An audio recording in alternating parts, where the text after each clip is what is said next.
Okay, welcome to another episode of Creator Journeys. Today I'm joined by my good friend, the B2B machine, Jason Greenwood from Greenwood Consulting. Jason, welcome, man. Mate, it's so good to be on here with you. I'm a bit of a Adam Kitchen fanboy. I got to be honest. We've been friends for quite a while. We met originally through LinkedIn. I've done my best to support your content over the years because I think it's outstanding. I know you've done the same for me, and I deeply, deeply appreciate it. We're in a few different groups together, online groups together, so a few private groups for agency owners and people and creators in the space, and Slack groups, etc. And this industry is one of those kind of things that it can very easily chew you up and spit you out if you, especially as either a solo creator or as an agency owner or founder or just as an entrepreneur.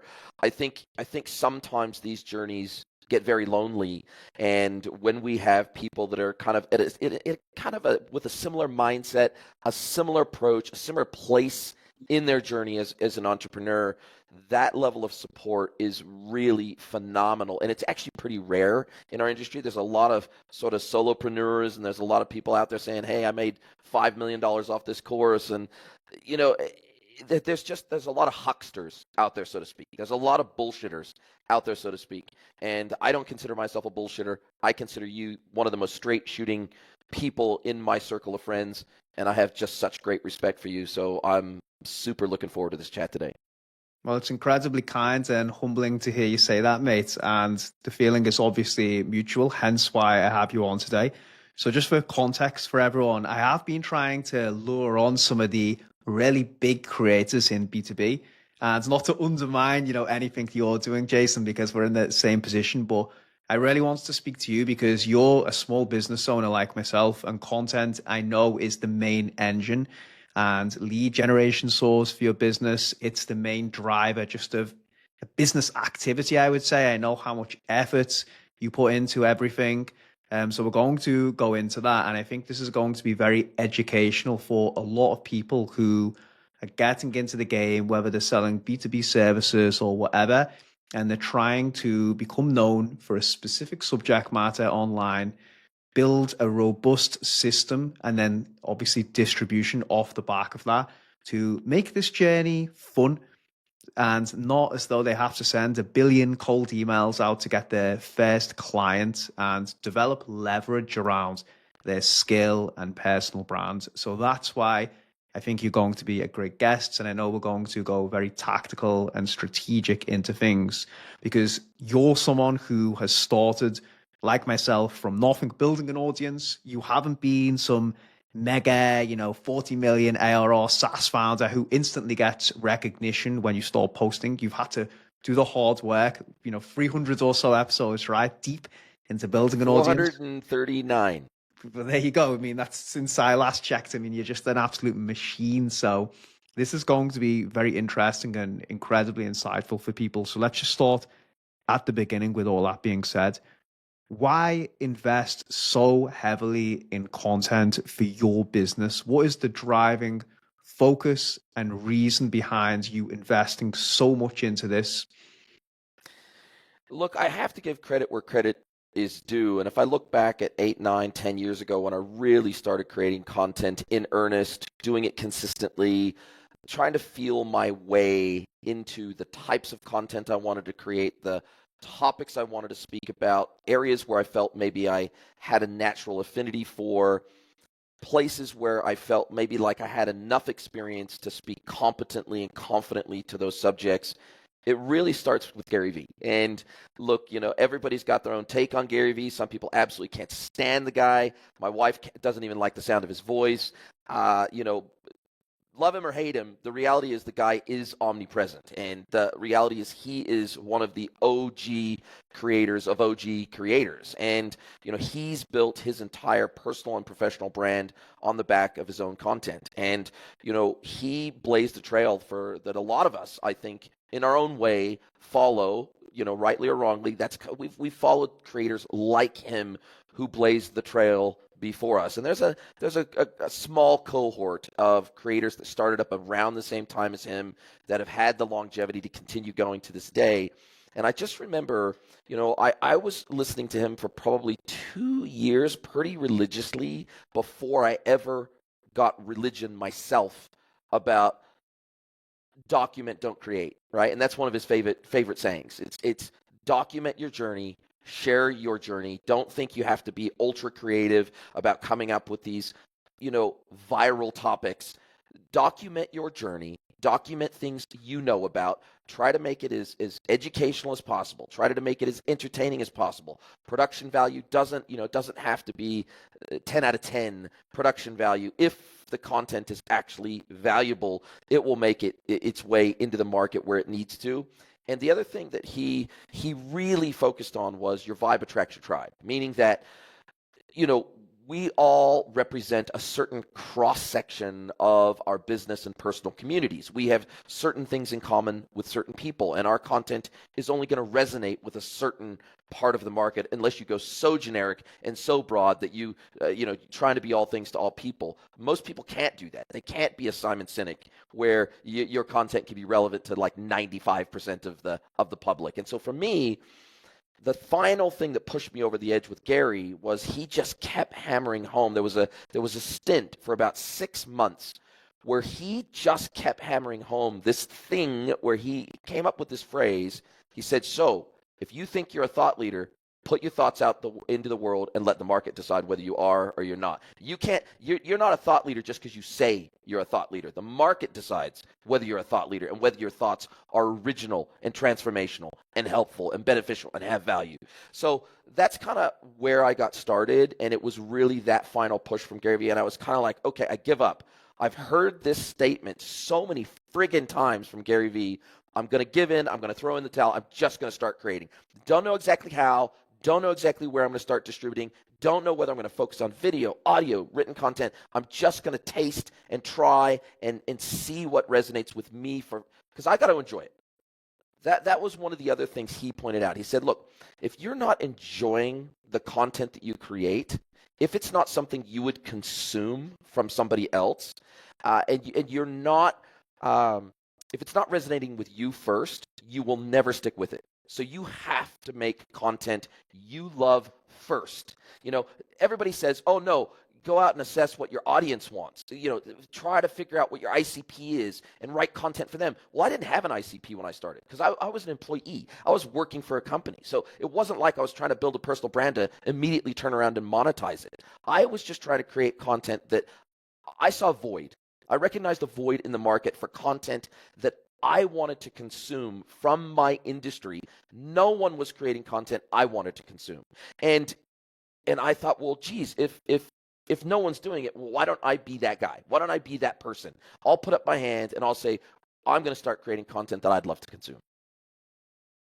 I love that you touched on Gary, because I know, as you said, he can be grating to people. For me, he's an inspiration as well, but I mean, that's the whole purpose, right? Like, he's a bit of a maverick. It's love more hate him. He gets attention, and that is the name of the game. And I think you've done a phenomenal job of just owning that narrative around B2B commerce, and I think that's so important for people starting out. There's so many points that you touched on there, but I think especially around enjoying the content creation process, that is absolutely paramount. And I see so many people get paralyzed because they think about, oh, what medium do I need to do video or a newsletter or written content? And I always say to people, pick what comes most naturally to you, what you fall in love with doing, and then obviously build discipline around that, because otherwise you won't stick with it. And we've seen with our second businesses, we've got Content Army now, which specifically is designed to build personal brands and content engines.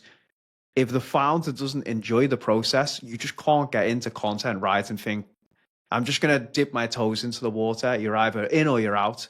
And there's not really any in between. So I think what you said of finding a format, a writing style, a recording, whatever comes more naturally to you, is the only way that you can really make this a consistent habit and get results from it. Because as you said, that's going to lead to your most authentic delivery, subject matter expertise, and that's what's going to resonate with the market. And I think the harsh reality is, man, for a lot of people, if your content's not getting traction, it's probably quite shit. Either you've not got the audience, which is a different issue in itself. There's strategies and tactics we can go into, but if no one's messaging you or no one's resonating with it, it's not getting engagement, not to discourage anyone, but it's probably not that good. And you can probably trace that back to, like you said, are you actually enjoying the process? Is this stuff that you would want to consume? And most of the time, people are trying to do this formulaic, boxed in exercise of, I've got to create this because someone else said it. And then obviously after 30, 60 days, they stop and they're back to square one. No question about that. And I think the other thing is, I think most creators severely underestimate how long it takes as of 2024 to get traction. And, I've got 33,000 followers on LinkedIn now, but that took me like 8 years, from starting from like 0 to 33,000 followers. That was like 8 years of hard slog, right? There was some spurts where, I'd have a piece of content that would go semi-viral and maybe I'd get an extra 1,000 followers in one hit or something like that.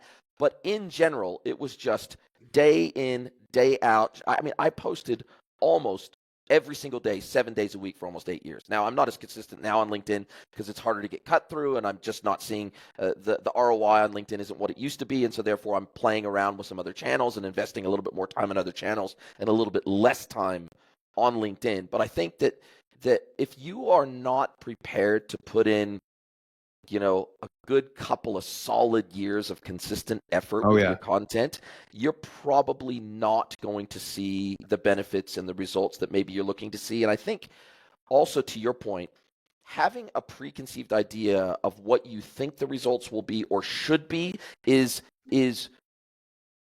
where a lot of this disappointment stems from for a lot of people. I think the journey versus the destination has to be the goal. It is the whole point has to be, what am I learning? What am I getting out of this experience? What am I sending the ladder back down again based on a genuine sense of obligation, love, commitment, and a sense of reciprocity. When I started out in this industry, I had a lot of people, I've been in this industry for 24 years, but I had a lot of people when I first started out that were much more technical than me. They were much more skilled than me. They kind of took me under their wing. They taught me. They sheltered me as I got into the agency space. They helped me find my footing in the industry. And I just look at what I do now in many respects as a pay it forward effort. I look at my podcast, for example, as a love letter to my industry because, look, I have more freedom and more opportunity in my life now than at any other time in my life. I paid cash for the house we live in now in Mexico as a result of being able to make money from my industry, make a great living, have total locational freedom. We can work online. That's one of the privileges of working in our industry. We can work fully online. We can work fully remote. There's a lot of things that I have in my life to be grateful for in my industry, right? And so I just look at it as, I do free mentorship, for example, and I try to turn that into reusable content that other people can learn from. I just look at content in many respects as just my way of giving back to an industry that has given me so much. And I think if you go into your content creation with some sort of sense of humility, gratitude, wanting to give back, I think if it starts from a good place, it will usually end in a good place. Yeah, I think that's a fantastic take-home message. And I think in order to do that, you've got to disassociate yourself with the expectation of outcome of leads or MQLs, in my opinion. And I think this is a big problem. People come on to, especially if we're talking in the context of LinkedIn or any type of educational subject matter expertise, they spend so much time trying to show they're an expert. And as a result, they don't lead with value or the right intentions, which is actually the content that gets the most traction and will lead to reciprocation from the audience, like you said. And usually when they have that mindset, they get disappointed and they lack momentum and they quit after 30 to 60 days because, as we know, it just doesn't work like that. Like you said, you've been posting 8 years. I mean, I'm going on 6 years now. So I understand the hard work you have to put in to grow on any platform. And as you said, I think you really need to fall in love with that process of just sharing your journey, sharing what you've learned. Stop trying so hard to position yourself as this godlike expert with the ultimate solution to everyone's problems. and just leads with like the discovery phase and like documenting freely those learnings. And that's the best way to get access to opportunity, is just to be an open book and, like you said, pay it forward. And then you're going to get a lot more than leads from that. You'll get invites to podcasts like this. You will get invites to events, masterminds, investment opportunities, partnership opportunities. There's so much to be gained from content, friendships, as opposed to just boxing it into like, I need to generate business immediately from this. So yeah, I think there's so much that you've said there is just gold. And I think it's incredibly important for anyone listening to think of this as a business or a journaling type activity rather than like an MQL. I need to generate leads in 60 days, because you're just going to get disappointed and quit.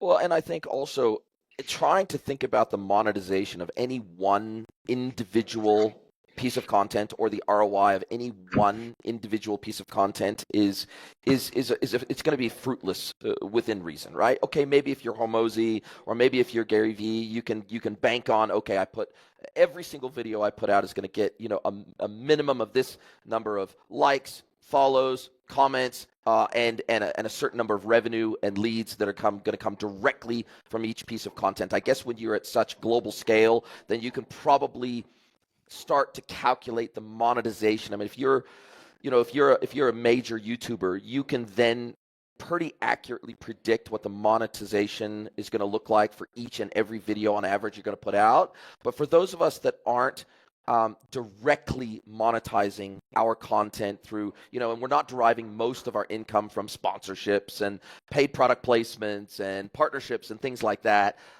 or you're not a paid influencer. If your primary income stream is some sort of professional services like what we do, or you've got an e-commerce store or something like that, if your primary business isn't being an influencer or being a content creator, then I think you cannot go into the creative process. Well, let's put it this way. I think it dramatically harms the creative process when monetization of each piece of content is the primary goal. Instead of looking at the flywheel effect of your content and saying, well, look, okay, I've seen, my average viewership, my average, watchership, whatever it might be, I'm seeing the trend. The trend is up. The trend of engagement on my content is up. The trend of inquiries and I always ask my clients when they come to me, I always ask, how did you learn about me? Or they usually tell me straight out. When they slide into my DMs, they'll say, hey, I've been listening to your podcast. They may have never interacted with a piece of my content on Reddit or LinkedIn or TikTok or YouTube. I may not have even known that they were a fan or a watcher or a listener. They were a lurker. They never interacted with a post or commented or liked or anything like that. But they'll slide into my DMs and say, hey, look, I've been listening to your podcast for the last 6 months. I really, really enjoy the content you're putting out. I think you would be able to probably help me. Can we jump on a call and explore what that might look like, right? I had 2 in the last week that said that they slid into my DMs on LinkedIn. They said, look, I've been listening to your podcast for around 6 months. Really like your content. It really resonates with me. Let's see if we can work together and what that might look like, right? That's 2 in a week. Now, there might not have been any DMs in the month prior, right? And neither of these people were regularly interacting with my content. I had no idea that they were a fan, right? And so I think you just can't, to your point, I've been asked to speak at conferences. I get free, I've been made probably 100 offers of free accommodation around the world. When you're in my neck of the woods, please, I insist, you and your wife, come and stay with us. We'll show you around. We'll be your local tour guide. The amount of good things other than direct monetizable, okay, somebody signed up for my services, the amount of good things that has come out of my content and making friendships like ours out of that have been so incredibly supportive and beneficial in so many ways in my life. Like, all that good stuff came out of a commitment to content and a commitment to trying to provide is the best content I can with no holds barred. Like, instead of trying to hold back the secret sauce, trying to share the secret sauce. And so that people can actually understand in many respects how hard it is to do some of this stuff that I talk about. And then they realize, oh, geez, okay, I maybe have the know-how. Maybe I could do it myself, but geez, this is hard. Why wouldn't I just go and talk to Jason? He's been doing this for 20 plus years. I'll just pay him to do what he's good at. all get paid to do what I'm good at, and everybody's a winner, right? And so I think it really does come down to that word intent. What is the intent you go into your content? Because I think that's palpable. I genuinely believe that. I can tell when I'm consuming a piece of content in my feed, for example, I can tell the stuff that's just blatant, in your face. I'm trying to sell you. I'm trying to convert you, right? And I will usually unsubscribe or I will unfollow people where if like 50% or greater of their content is just in your face selling and it doesn't really provide me any value beyond trying to hook me to the next stage of their funnel, then I will unfollow them. If they're entertaining and they're educational, and occasionally they'll put a little link at the bottom of their post, or they'll say, hey, look, if you want to learn more, come to our website or something like that, I have no problem with that, right? But it's down to the intent, and I think most people today are mature enough to be able to detect intent and smell it a mile away, like dogs smell fear. And if your intent is just monetize every single piece of content, I think that shows. I could not agree more with you, especially the points you've said of stifling the creative process by trying to go into things with a monetization attitude. And I think, again, this is the fastest way to get discouraged, guys, is if you are looking at the amount of impressions and your audience overall in proportion to how much time you've invested in something, then unless you're making a viral piece of content, which is highly unlikely, and you're just people jumping on board a rocket ship and you have massive credibility, this is just something that takes an incredibly long time, and you need to have faith in the process. And I think going to what you said, Jason, about the level of intimacy and one-to-one conversations, I actually measure this much more deeply now, as opposed to, well, if I put this post out, I'm going to hit 5,000 people and X amount of people are going to buy like a funnel. I'm actually looking for, at least in the context of B2B, how many people now can I connect with, quality people within my network, to expand my footprint that way. I think that is a much more powerful framing. It's more sustainable in B2B, and there's a lot more upside and leverage, because we're dealing with, at least what we're selling, sophisticated, long buying cycles. You can't sell to people off the back of one or two posts unless you're, instantly capturing them at a point of massive demand on their sides, which is just highly unlikely. So look for slow, consistent value providing in the ecosystem, quality of connections growing organically. And like you said, a lot of good things are going to come off the back of that, rather than I need to generate leads from this post. It's the fastest way to get discouraged and just give up on this. Yeah, and I think we talked about it off air even, where we said, one of my goals, especially for 2025 and beyond, is to literally be omnipresent. I want to be so, there's a fine line between being omnipresent and reaching a state of saturation where people kind of tune out because they just can't escape you, and so they unsubscribe or they unfollow or they block, worst case scenario.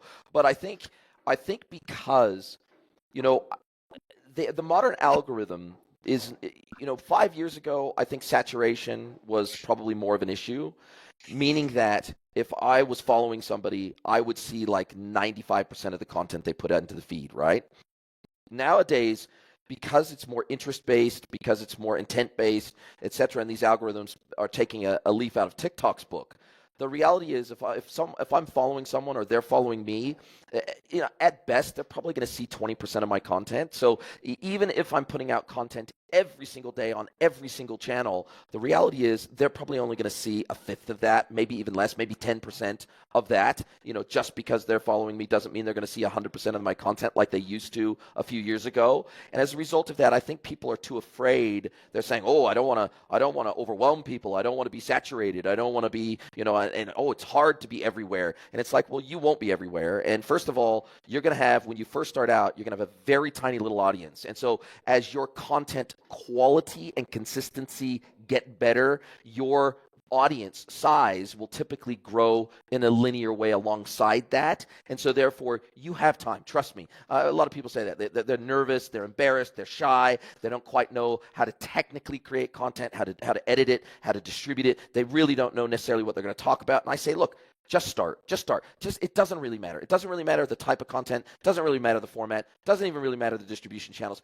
It's like going to the gym. You got to exercise the muscle. So just give yourself every single chance to exercise that muscle every single day, and just know it ain't going to be that great in the beginning. It just won't be by definition. And I am like one of the most extroverted people in my circle of friends. Like I'm like in every personality test, I'm like 98% extroverted. So I'm not shy, right?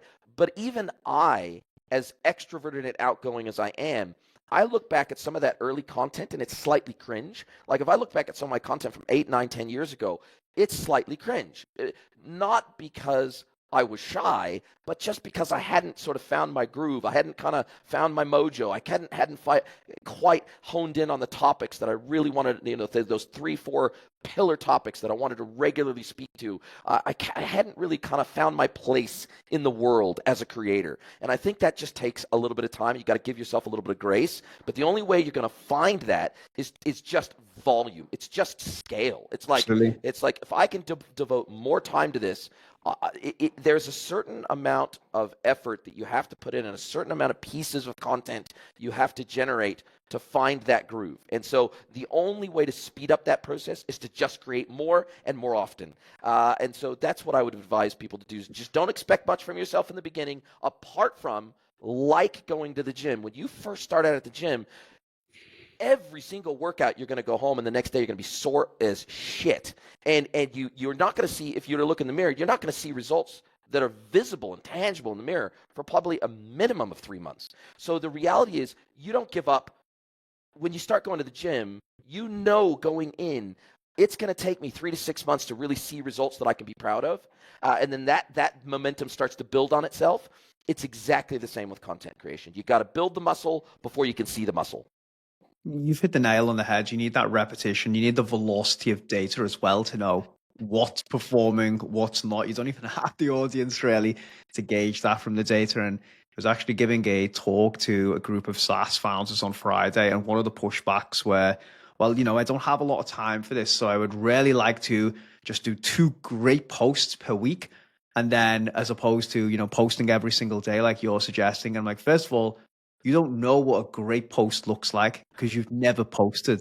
So you don't even know what your own voice is or your expertise, how to articulate that. And the best way to overcome that is through a velocity of posts. Trust me, like you said, no one's going to think you're spammy. You're not going to appear every single day in people's feed. And it just takes a lot of repetition to really find how to articulate your message, the problems that you solve. And then obviously you need to strengthen that muscle and that habit and that creation process. And the best way to do that is just by doing it consistently. If you're just doing it twice or even once per week, then it's highly unlikely that you'll be able to find that message market fit, I suppose, as people keep talking about. And this is actually a nice segue onto the next thing I wanted to speak to you about, and we can spend a bit of time going into this. You've been creating for 8 to 10 years. I know you've got a very refined process. You've got your podcast, you've got your daily social posts. I mean, you're on multiple platforms at this point. How does this all integrate into your working week? Walk me through, first of all, your core content that you create, and then how that feeds through to your distribution channels, and a little bit about the time blocking and software maybe that's involved in that process. I think that would be fascinating for people to know. Yeah, so I spend about 8 to 10 hours a week just on content. So it's roughly a day out of every single week that is dedicated to content. Now that's not just one solid, like on a Monday, because a little bit of my content timing is dependent on when, for example, podcast guests are available for recording. Like, when are they available to record? And I'm now I used to be in the New Zealand time zone. Now I'm in the Mexico City time zone. And so I interview people from all over the world in all sorts of different time zones. So I have to be a little bit flexible around when they are available. So from a recording perspective, that is kind of all over the map, and it's sprinkled across my calendar in any given week. But beyond that, there is about an hour. And so each of my podcast episodes from a recording perspective are around an hour, and I release 3 episodes a week. So I need to be, just to keep enough content in the pipe, I need to be recording at least 3 episodes a week. Now, normally I'm recording between 5 and 6 episodes a week. so that I can do the post-production, I can keep them in the pipe, and because I need to have enough of each type of episode in the pipe, B2B, tech, mentorship. I need to make sure that I've got enough of each episode type so I can release one of those every single week. And so beyond the actual recording time, I'll spend 3 to 4 hours a week just doing editing on those episodes, and then also slicing and dicing those into shorts as well beyond the video, because my podcast originally just used to be audio, right?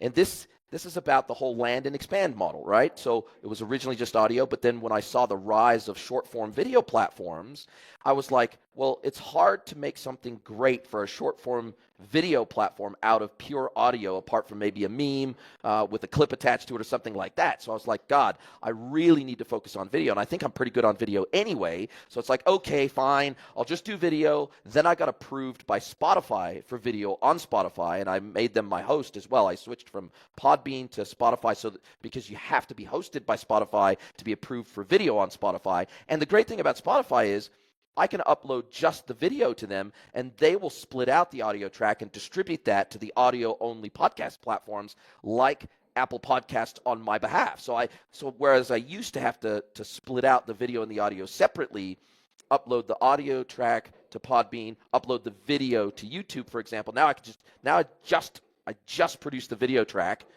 upload that to Spotify, YouTube, Rumble, and then now I've got the raw material for the shorts as well, for the short form video, and I use Opus Clip to generate the shorts, and then I can distribute those out to the other short form video platforms and to into LinkedIn and other written channels with video embeds or screenshot embeds, basically. And so my podcast is actually the primary source of my pillar content, right? Because now I've got 3-hour-long massive pieces of content I'm releasing per week that then I can release small snippets of all over the place, right? But then I also produce some content that's dedicated to the channel, because some content doesn't translate exactly the same. If I take the same short and I post it to YouTube Shorts, I post it to Instagram, I post it to LinkedIn, I post it to Rumble, and I post it to Reddit, they're not going to perform exactly the same. So I still, even in addition to that, I try to produce channel-specific content wherever I can. And so there's some content that I only ever post to LinkedIn. There's some content and answers I give that I only post to Reddit. I try to still fill in. I plug the gaps in my week, in my content calendar. I plug that with platform-specific native content. And that I found that works really, really well for me. And I try to mix it up. Even when I'm posting to something like LinkedIn, not every post is just a short and a clip and an advertisement for a podcast episode. There's a lot of it that is LinkedIn specific, that I'm writing just for the LinkedIn audience. And so you'll find that only one in about 2 or 3 posts to LinkedIn are actually snippets from a podcast that are actually advertising the full length piece of content. And so I don't want to wear out my audience. And so I try to also mix this up with different formats. I'll use a carousel for one post. I'll use an image for one post. I'll use a short clip video for one post. I'll create a dedicated video for one post. I'll create just a long form text post for a post. I try to vary it up because at any given point in time, the algorithm favors one form of content over another. So you try to get cut through. And there are certain members of your audience that will prefer one format of content over another. So to keep your audience broadly engaged, I think you have to repurpose content in multiple ways to try to get the best reach that you possibly can. Yeah, it's fascinating insight listening to that. I mean, it's very formulaic and obvious to us because we've been doing it a long time. But I think a lot of people will hear that, Jason, and feel overwhelmed. Like, oh my God, what you just said is not 8 to 10 hours. It's 1 to 2 weeks minimum, really. Yeah. How long did it take you to get to the point where that is an 8 to 10 hour process? Because as I understand, you're doing all of that work yourself, right? Like no video editors, you're not using any freelance copywriters, social media managers. This is all you sourcing the guests, recording the guests, doing the post-show production, and doing the distribution as well, right? Yes, 100% me. And, to be fair, I have discovered, and some thanks to you, there has been some technology and tools and Mm, software that I leverage to help make this possible. And so I recently, for example, I just recently added a Spanish language channel to my podcast. And so I now not only produce all of my English language content, but I now also reproduce all that content in Spanish as well. And so, and I'm still just doing it all myself. And so you can't do that without technology. And so the reality is the baseline edits for my videos are all done through Descript. And Descript can remove the ums and ahs, it removes the word gaps. It's as easy as using, a Google Doc to edit your videos. It also can apply what's called studio sound. So if the audio isn't quite perfect, if there's a bit of an echo, if there's a bit of noise, if it's not really that high quality, you can put this studio sound overlay so you and your guest sound very similar. It makes the audio a lot better. So the baseline edit is done in a semi-automated way through Descript. Then from there, I will import that pre-edited video. I will import that into Camtasia. I'll put in the pre-roll intro. I'll put in the outro, and then any ads or any other things that I want to splice into the middle. I'll put that into Camtasia, and then I'll export that as a final edited MP4 file. Now, that MP4 file can go exactly as it is, directly up to Spotify. Obviously, I have to write the title, I have to write the description, but other than that, it can go straight up as a video. Then that gets distributed as video and audio by Spotify to the audio channels. Then I'll upload that exact same video to YouTube with a custom title, because it's such a short title that's allowed on YouTube, a custom title just for YouTube, and then the description gets pasted into YouTube with links to all my other channels in YouTube. And then I'll copy that exact same format into Rumble as well. So that's really the raw portion of that. I'll use Opus Clip to generate the short video clips, and then I'll select it. It generates like 10 to 15 of them. I'll pick the top 3 to 6 that I'll download. I'll make sure that they're really on point. They're really the best of those 10 or 15. I'll then upload those as shorts to YouTube. I really found that my time was not best spent on Instagram and TikTok. I just never really got cut through on those channels. So I used to upload all the shorts there as well. And I haven't found much cut through there like I have with shorts on YouTube. So I'm really doubling down on YouTube. And then I also use a bit of other AI-based software to help me. I use a platform called Write Blogger to convert. You can basically paste in a YouTube video link. So my YouTube video links, the full-length formatted video on YouTube, YouTube auto-generates a transcript. Write Blogger will, when you paste in the YouTube link, it will pull down the transcript of that video from YouTube, and then it can convert it into many different formats. It can turn it into a white paper, a blog article. It can repurpose it as social posts and do all sorts of other things with it. Now, I only use Write Blogger to create blog articles for my website. And then what I do is that creates effectively almost like a Cliff Notes written version of what that episode was about. Now, I take that, I make the final edits, I make sure it gets the names right, companies right. I make sure it's spot on, but it does like 90% of the heavy lifting. I then upload that to my website, and I embed the full-length video at the bottom of that Cliff Notes blog article. So if they want to see the whole video, all they got to do they play from directly within the blog article, and they can watch the entire YouTube video from there. So I'm repurposing in multiple different ways, and my dedicated content for LinkedIn is slightly different. Sometimes it's videos, sometimes it's a carousel, sometimes it's a commentary on an article that has been posted in our industry from like TechCrunch or somebody like that, and I'll take maybe a screenshot of that article as the image, and then I'll embed that image into the post, and then I'll give my punditry, I'll give my commentary on that piece of news that's happening in our industry. I'll give my hot take, basically. So I've got a dedicated email address for subscribing to all sorts of industry newsletters, and I set up Google alerts in there as well on specific topics related to our industry. So if I run out of ideas for a dedicated post one day for LinkedIn, I just go into that inbox, and within 3 emails, I've got a treasure trove of ideas that I go, oh, I want to say something about that. I want to say something. So I never run out of ideas because I've structured my data capture and my information capture in such a way that I've always got a deep pool of ideas to pull from.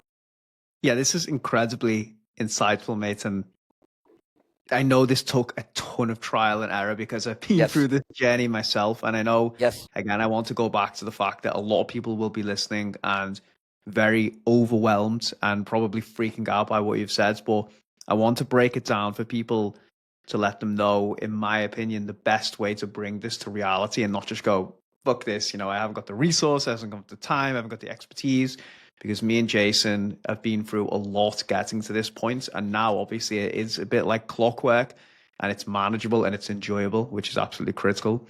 But I want to touch on two key things that you've said here. Number one is starting with a long form piece of content that makes all of this possible. Guys, if you are trying to create like 100 pieces of micro content at the start of the week, you're setting yourself up for mental burnout and failure. Starting with that core piece of pillar content, like the podcast, for me, it was actually blog articles. I built Magnet Monster off blog articles. Not a lot of people realize. I did one high quality blog article per week, which fed my newsletter, 5 social posts, and then I started to record a video over that. So you have to start off with that core long form piece of content. If you can do that, you're 90% of the way there, because as Jason's just pointed out, it's about taking that long form, looking for the hidden gold, the gems within it, and then using technology to break it down. Like the technology available today, as you've just pointed out, I've seen your Spanish translations with HeyGen, is mind-blowing, and a significant allocation of my time, and I know for you, Jason, is going towards how can I increase this efficiency even further? How can I take out the mentally draining parts of the post-production process to increase my leverage on my unique, specific expertise? Because that's what we want to do, right? We want to focus on where's my zone of genius? It's speaking to people about my subject matter expertise, what I'm passionate about, and then all the shit that comes after. I know it's part of ultimately what I have to do, but if I can leverage the technology to simplify that so I can spend more time doing the creative thing that I love, then you're just well on your way. And like you said, there are so many incredible tools now that I just implore people to take time to research that can really bring this to reality for you without you having to spend on video editors, copywriters, PMs, VAs. It's very manageable. You just need the right tech and you need that right core piece of original content to feed this machine and bring it to fruition. Yeah. And look, I also use Copilot now on Windows to generate. I describe the image that I want, that I'm going to incorporate into my YouTube thumbnail, for example. I describe what I want. It creates the base image. Then I import that base image into Canva. I'll use one of the YouTube thumbnail templates within Canva that is appropriate for the content. I'll then take that Copilot image. I'll drop that into a frame inside the Canva image. I'll then export that. And that I used to, I have streamlined my process, and I've actually documented my process now, and it's got over 13 steps with about 20 sub-steps within them for my entire content creation process around videos and shorts and distribution of my long-form vlog content. And I did that not only to bring consistency to what I'm doing and to make it easier to make sure I don't miss a step along the way, but also at some point, I'd like to get to a place where I'm releasing 5 podcast episodes a week. That's where I'd ultimately like to get to. And I know that at that point, I will have no choice but to bring on somebody that can help me with a bit of the post-production and distribution steps. I'll still do the full recording. I'll still do the reach out and finding the guests and deciding on the topics and the mini-series that I want to create. And that's a big focus for 2025 is mini-series content where I'm collaborating with other people to create a 2 or 3 episode mini-series on a specific topic where we can go super deep over a period of 2 to 4 episodes. I've already recorded 2 mini-series that are going to start being released here in a couple of weeks' time. So that's a big focus for me for 25. But going back to the documentation of the process, I had to refine the process to make it super efficient efficient for me to be able to not waste any time. I know, okay, step 1, step 2, step 3, steps 4, these are the tools I'm using. This is the part that's going to be automated. This is the part that's going to be manual. I'm going to create the title manually myself, because I want that to be spot on. So there's certain things I do manually, certain things that are automated, but I documented that in huge amounts of detail with links to the software and where the folders are located and all that sort of stuff, so that when I get to the point where I start outsourcing certain parts of the process, then I know that it's going to be very easy for me to hand this over to someone, and they can just literally follow step by step. This is what you do, step 1. And that way we don't miss a step. And that way we are still consistent in the quality and, I guess, my style and all those things that go along with kind of your personal brand, making sure we retain that level of consistency and quality by my standards. That's my minimum standard that I've set for my content. I want to make sure that when I bring people onto my team to help be, because Gary Vee famously, he's got like 25 people on Team Gary Vee, right? That are dedicated to nothing but his personal brand, right? Now, he was doing it all himself, like in the Wine Library TV days. He said he did everything himself, from the recording to the editing to the distribution and upload and everything, right? Well, the reason he could start bringing on and building a team around him was because he could peel off pieces of that effort, and he could give that to an individual that could specialize in that one thing. So I think you have to know by doing first.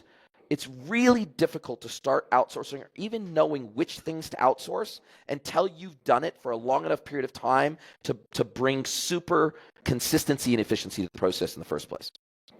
Absolutely agree. And I am going to chase you for that 13-step process as well as all the subcategories, because I have got my own that I've personally broken down and ClickUp with checklists and everything. And I've shared it with so many people.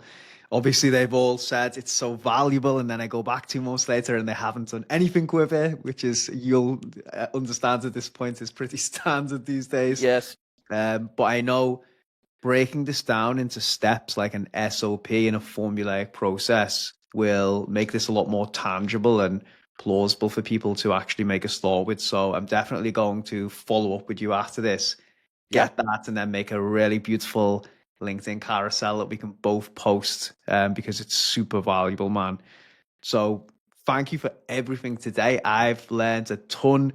It's helped validate for me as well that long form piece, how critical that is to making all this a reality, because, I still fall victim myself of trying to create millions of pieces of content, but I'm gradually going back towards core content at the beginning of the week. Let that feed the distribution machine. So thank you for reframing like my mindset as well. And I know for everyone listening, you've provided so many practical frameworks that are going to be incredibly valuable. So how can people follow you, learn more? Because I know you're a bit everywhere these days, not just on LinkedIn. So take a minute or so to just tell people how to connect with you. Well, you can see in the backdrop behind me, this is one of the newest things I've added, the E-commerce Edge Podcast, because in these digital recording studios, they don't allow you to have a virtual background. So I was like, screw it, I'm going to get a physical background. So it's always in the background of my videos. So big shout out to Anyvu in the United States. I think they're based in Portland. I don't get any money for this, but they did a great job. They sent it out to me. They shipped it to me here in Mexico. Very high quality product. One of the only companies in the game that are doing what they do and the way that they do it. So really cool process with them. They can find me, the E-commerce Edge, everywhere podcasts and on YouTube. They can connect with me on LinkedIn, Jason Greenwood on LinkedIn. There's, I think, about 1,000 of us on LinkedIn, but you'll find me under the E-commerce Edge and Greenwood Consulting. So greenwoodconsulting.net. You may or may not have anybody in your audience that's interested in B2B e-commerce for manufacturers, wholesalers, and distributors, but I have a lot of information about me and how to get a hold of me, and information about my content and my podcast on greenwoodconsulting.net as well. So even if you just want to learn more and you want to find out where you can find my content, you can always go to my website for that. Absolutely. And as you said, Jason, you don't need to necessarily be within your niche or positioning of B2B commerce. I just implore anyone who is interested in getting started, creating content, building leverage around a personal brand, please go and just study how Jason has explained some of these things today, because I think you will learn an incredible amount just by consuming his content. So thank you very much, man, for everything you've contributed. I'm going to wrap things up now and just say once again, you've just delivered so much value and knowledge that I really appreciate your time. My pleasure. Thank you for hosting me, and I can't wait to speak to you again soon, my friend. Cheers, mate.